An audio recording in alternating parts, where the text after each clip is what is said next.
Good morning, everybody. Just as a quick reminder, this is the last of the calls for the month of October. We'll pick back up in November. You will see those dates on our website for the next round of committee meetings. But now with that in mind, I will turn it over to John and Derek, and then we'll move over to Jeff for a little environmental report. And any questions or concerns anybody has, this would be the opportunity to raise them. So thanks for joining us this morning. Thanks, Laura. Thanks, everybody.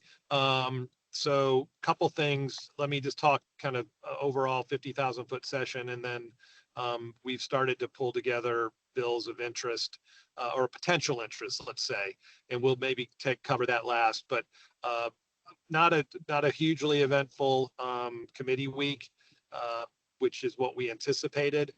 A couple things since we last got together.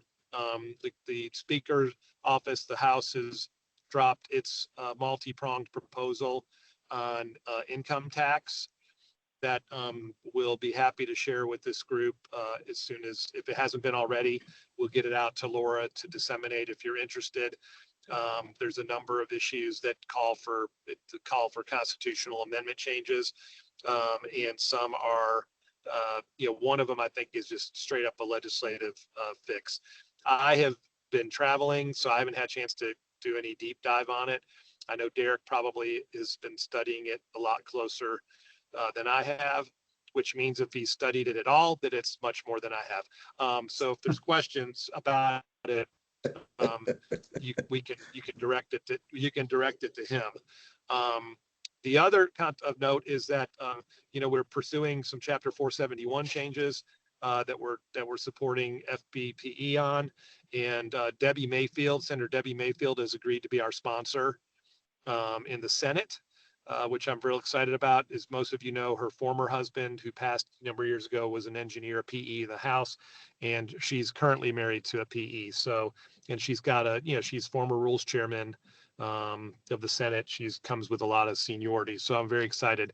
Still working on a House companion sponsor, and I've reached out to Sam Greco from Jacksonville. He's got it. He's looking at it, and hoping to bring that in for landing shortly. Interestingly, just as an aside, just because I thought it was kind of cool, I had coffee with the Consulate General of the UK, who is Consulate General in Miami, the Miami Consulate, because we have an issue that they care deeply about in our 471 bill. So they were up here making rounds, seeing legislators, which was pretty cool. Very nice guy. So the indemnification bill, Bill Connerly is going to be filing that, and I'm waiting to hear back. I had a couple meetings this week with Jonathan Martin, and he's considering filing it, which would be great given he's an attorney and these are complex issues. And so I'm trying to get that brought in for a landing as well. And so the last issue of note, there's a call later on or first of the week, just on that, on our loan assistance provision, and trying to figure out putting some final touches on to that, and as to whether we incorporate it into our 471 bill. So that's really kind of a status report. I am meeting today with the Speaker's office regarding the deregulation initiative. You'll recall last year they passed, or they got a bill filed to get rid of all the professional boards under DBPR, including ours. And I'm meeting with the Speaker's Chief of Staff today to kind of get a read on where they're coming from and what their plans are, to the degree he'll tell me. So I hopefully will have more to report on that after this morning. And with that, we've got bills that we have started to target. I will just tell you that this is a function that was that Alan used to do, that we've taken over, which we're happy to do. And so I think Marnie, who is tracking it for us, she's in our office. We're erring on the side of caution and just probably over reporting. We can always drop something off if it doesn't appear to be anything of interest to this group. And I know we might have some cross-pollination with Jeff on this first one, because he may be reporting some stuff on his end, and we'll get that synced up here by the next call. So, Derek, anything I'm missing? You did good, John. Okay. All right. If questions, if not, I mean, we can kick things to Jeff. I can keep it short too, and then we can open it up to questions for everybody if that's all right, Laura. Perfect. All right, so like John said, I agree. It was a pretty light week. Little bit of fireworks in Senate Environment and Natural Resources Committee on Wednesday. South Florida Water Management District and the Corps of Engineers came over to present on Lake Okeechobee restoration efforts and Everglades. And some of our folks from South Florida, if y'all have watched it or were there, I saw some chatter, going around emails about the Corps basically having to, present on a big miss on a part of their C-44 reservoir project that's going to, cost the federal government, cost all of us taxpayers, probably $100 million in a few more years to fix it. They'll add 3 years to that project. So it's another black eye for the Corps. By contrast, Drew Bartlett's presentation with South Florida made it, look like the state's doing a great job and the feds are doing a bad job. So there's some interesting news coverage about that. Nothing happened on the House side at FWC information presentation. Bills are still, there's a handful more this week than last week.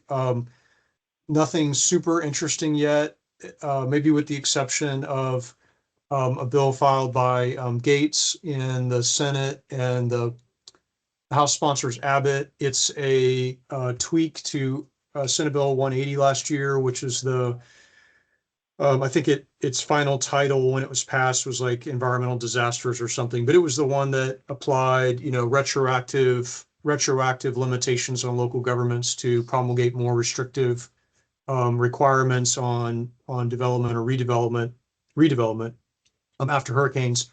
So when I saw this thing pop, I thought, oh, here we go. It's going to be another contentious, issue, but it appears to just be a little bit of a tweak from county, or, they changed some definitions essentially, but it doesn't change any of the meat of that bill from last year. And I know for a lot of our members, I heard over, the post-session briefings and over the summer, a lot of our folks were concerned on behalf of our clients who were paying our folks to do, comp plan amendments or planning and zoning, reviews, and a lot of those things were getting shut down, and that was perceived to be, an impact to our contracts and our income from those clients. So we were kind of, hearing the chatter from our local government, impacted local governments.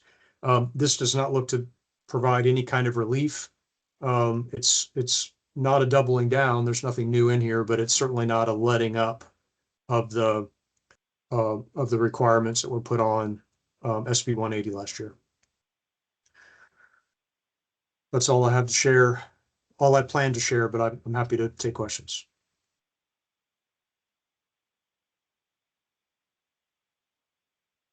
JW has a question.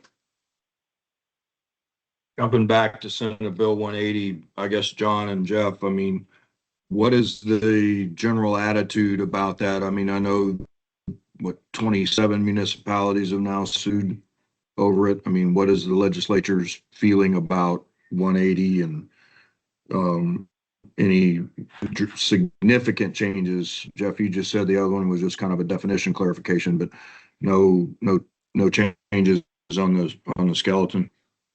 No, sir. Now, obviously, these are pre-filed. They haven't been introduced yet. There is a long ways to go, but it does not. I mean, there are vehicles for changes in the House and the Senate filed, but as filed, there's nothing in there but a change from county and municipal government to a new term, impacted local government.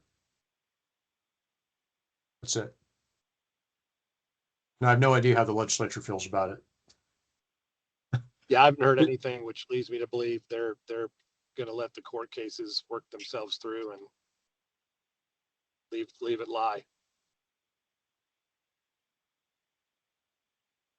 Thank you. Yes, sir.